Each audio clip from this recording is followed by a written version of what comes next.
Hello everybody, welcome to the Drunken Sailor Cocktail Channel. I am Bill, your Drunken Sailor, and today we are sailing straight into the Aegean Sea. We've got a cocktail that is bold, briny, and delicious. If you love a dirty martini, and I know a lot of you do, this one is going to absolutely blow your mind.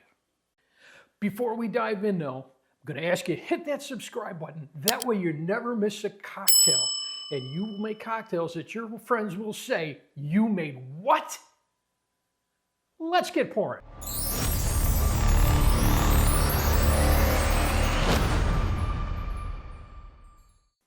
We're going to make this cocktail using 3 simple ingredients. Our first one, and it's a milky white color, is the brine from feta cheese. Feta is a Greek cheese that is made with both sheep milk, or it can be made with a combination of sheep milk and goat milk. It is nice and it's soaked in a brine to make it salty, savory, and delicious. Now, you can make this cocktail as dirty as you like. You can put anywhere from a ½ ounce brine in there to a full ounce, or maybe even a little more. I am going to use, we're going to go middle of the road today, 3/4 ounce. And it gets that white color from the milk fats that are coming out of the cheeses that's soaking in it. Our next ingredient, of course, being a martini, is going to be some dry vermouth. It's a fortified wine. You need to keep it refrigerated, and after you open it, it's only good for about a month.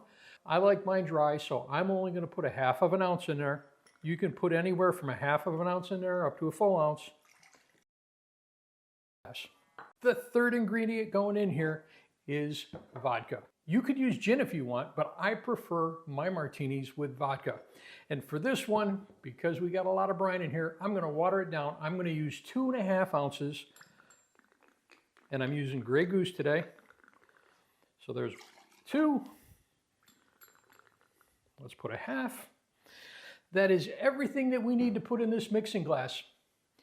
A variation that you could put in there if you'd like, and you want some olive juice because you got to be a traditionalist with your dirty martini, you can put some olive brine in there, but I'm skipping that today for the creamy goodness of the feta.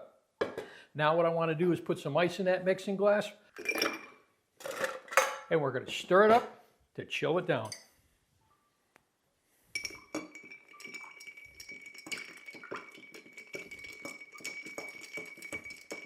About a 30-second stir on this one. You want to see that glass get nice and chilled, little condensation forming on the side of it.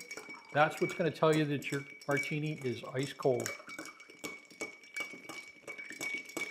And I think we're about there.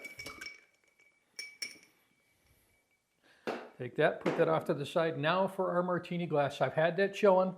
I've got some ice and some water in there. Just let that soak in there, and it brings the temperature of the glass down.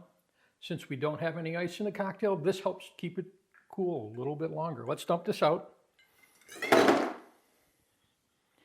And now I simply need to strain. And to strain it, we're using a julep strainer. We pour that in there. You got that beautiful milky white color to it. And I'm going to garnish it. Now for garnish today, we're going to go back to that traditional garnish for a martini, and that's olives.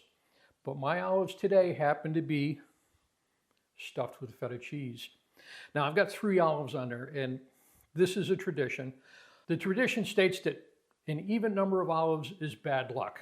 So you could put 1 olive in there and that's okay. You put 2 olives in there, you got bad luck. I used to work for a gentleman, and what he told me when I traveled for him, if you have 3 olives in your martini, it is no longer a martini, it's a salad, and you can put it on your expense report. See if that flies with your finance department. And there is our feta martini. Let's see how I did with this one.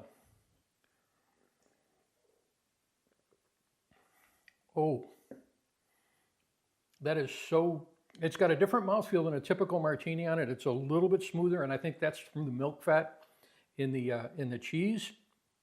It's beautiful, it's briny, it's bold. I think of a side dish for this. It's always nice to have a little pickings on the bar. And what better to follow that up with than a piece of feta cheese and 1 more sip. Oh, if you like it, make sure you hit that subscribe button. Let us know what your favorite variation is. Cheers, everybody.